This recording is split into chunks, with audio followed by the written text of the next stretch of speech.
दोस्तों, क्या आप भी भगवान श्री कृष्ण की कहानियां के बारे में जानना चाहते हैं? आज के इस वीडियो में हम आपको भगवान श्री कृष्ण की जीवन से जुड़ी हुई सत्य कहानियों के बारे में बताने जा रहे हैं। हम सभी जानते हैं कि भगवान श्री कृष्ण की कहानियां बच्चों और बड़ों को बहुत ज्यादा पसंद आती हैं, क्योंकि उनसे हमें बहुत ज्यादा ज्ञान मिलता है। हम भगवान श्री कृष्ण जी को कई रूप, जैसे कि माखन चोर कृष्ण, बाल कृष्ण, राधा कृष्ण, कुरुक्षेत्र में गीता का सार समझाते हुए भगवान कृष्ण को भी हमने देखा है।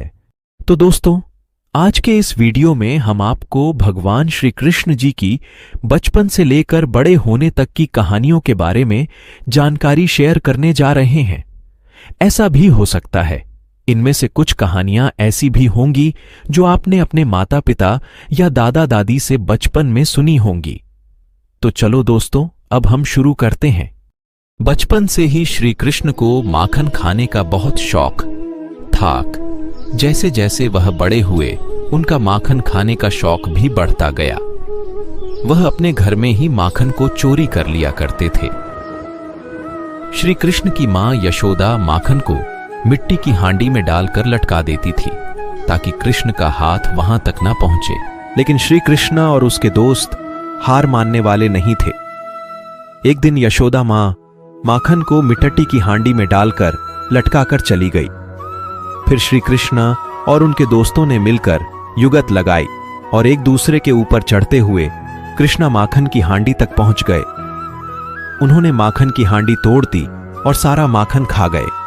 श्री कृष्ण और सुदामा की कहानी। सुदामा और श्री कृष्ण बचपन के मित्र थे और दोनों एक ही साथ शिक्षा लेते थे।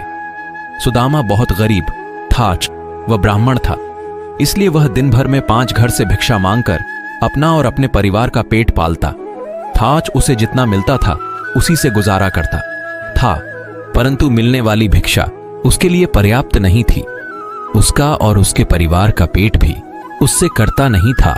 इसी भिक्षा से अतिथि सत्कार भी हुआ करता था। सुदामा की पत्नी को यह मालूम था कि सुदामा और श्री कृष्ण दोनों मित्र हैं। श्री कृष्ण द्वारका के महाराजा हैं।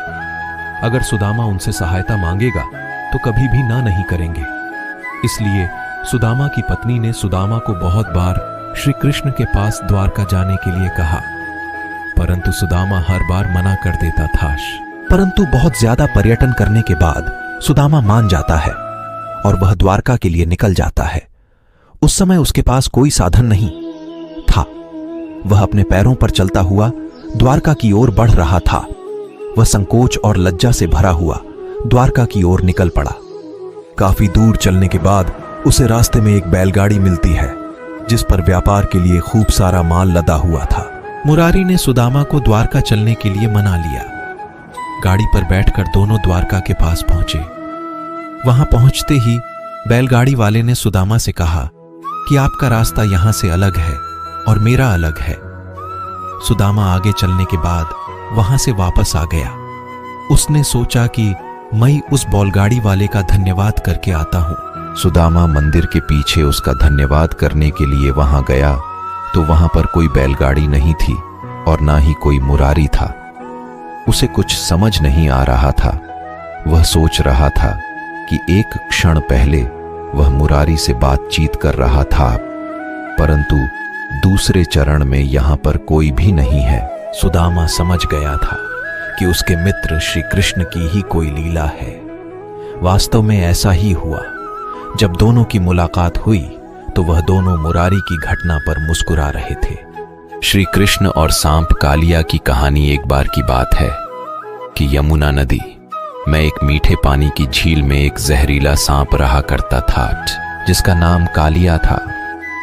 कालिया इतना जहरीला था कि धीरे धीरे उसका जहर यमुना नदी के पानी को भी जहरीला बना रहा था।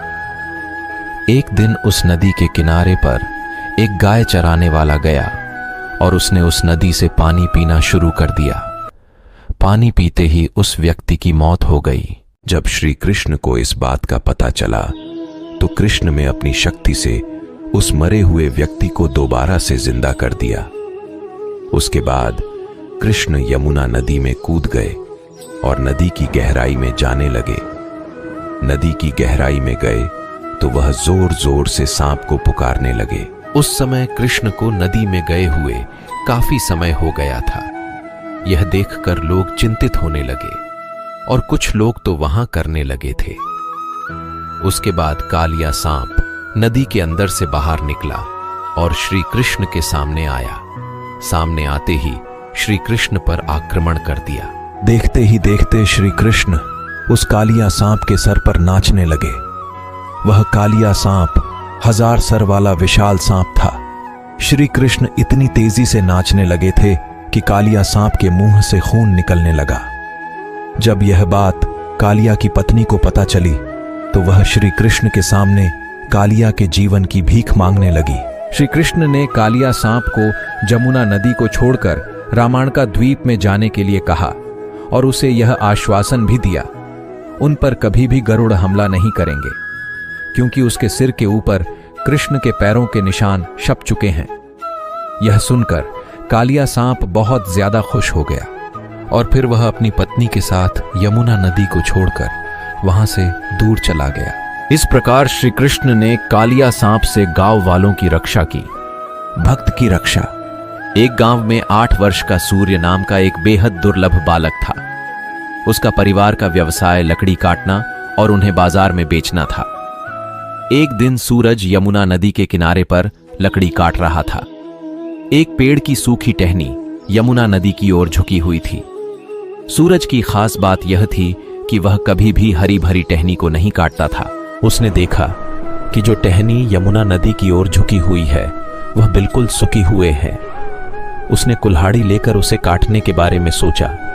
जैसे ही उसने अंतिम परिहार टहनी पर किया, टहनी नदी में गिर गई और सूरज ने भी उसी टहनी को बचाने के लिए यमुना नदी में छलांग लगा दी। यमुना नदी का बहाव बहुत ज्यादा तेज था, क्योंकि वह मौसम बारिश का मौसम था।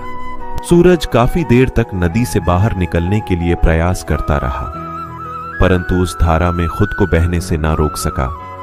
काफी मेहनत करने के बाद भी वह सफल नहीं हो सका था और नदी के बहाव के साथ ही बहता गया। उसने मदद के लिए श्री कृष्ण को पुकारा। उससे पहले अपने लिए निजी हितों के लिए कभी भी श्री कृष्ण को याद नहीं किया था। श्री कृष्ण भी अपने भक्त की पुकार सुनते ही नदी के किनारे पर पहुंच गए। उन्होंने देखा कि सूरज बेहोश और अचेत अवस्था में है। उन्होंने सूरज को नदी से निकाला, नदी के किनारे पर लिटा दिया। सूरज की आंखें बंद थीं, परंतु उसको एहसास हो रहा था कि किसी ने उसे बीच नदी से बाहर निकाला है और उसकी देखरेख कर रहा है। जैसे सूरज की नींद उठा, उसने देखा उसके आसपास कोई भी नहीं है, परंतु वहां पर एक मोर पंख पड़ा था। इस मोर पंख को देखकर वह समझा गया कि उसके प्रभु श्री कृष्ण ने ही उसे बचाया था। श्री कृष्ण और गोवर्धन पर्वत की कहानी। एक बार की बात है कि वृंदावन के लोग गोवर्धन पर्वत की पूजा करने लगे थे। वह भगवान श्री कृष्ण के कहने पर उस पर्वत की पूजा करने लगे थे और इंद्रदेव की पूजा नहीं करते थे। इस बात पर देवराज इंद्रब्रिज के लोगों पर बहुत ज्यादा क्रोधित हो गए और क्रोधित होकर उन्होंने उन्हें दंडित करने के लिए ब्रिज गांव के ऊपर गणगौर वर्षा करने के लिए बादल भेज दिए। इंद्र के आदेश देते ही वह बादल गांव की ओर चल पड़े और वहां जाकर बहुत ज्यादा बारिश करने लगे, जिसके कारण वृंदावन में बाढ़ की संभावना पैदा हो गई थी। बारिश इतनी ज्यादा होने लगी थी, यहां तक कि कुछ लोगों के घर भी इस बारिश में बहने लगे थे। गांव के लोग बहुत ज्यादा डर गए थे और वह सहायता लेने के लिए भगवान श्री कृष्ण के शरण में पहुंचे, परंतु भगवान श्री कृष्ण को पूरी परिस्थिति के बारे में ज्ञान हो चुका था। उन्होंने गांव वालों की सहायता करने के लिए अपने बाएं हाथ पर गोवर्धन पर्वत को अपनी छोटी उंगली पर उठा लिया और वह पर्वत पर पूरे गांव के ऊपर छतरी का काम करने लगा।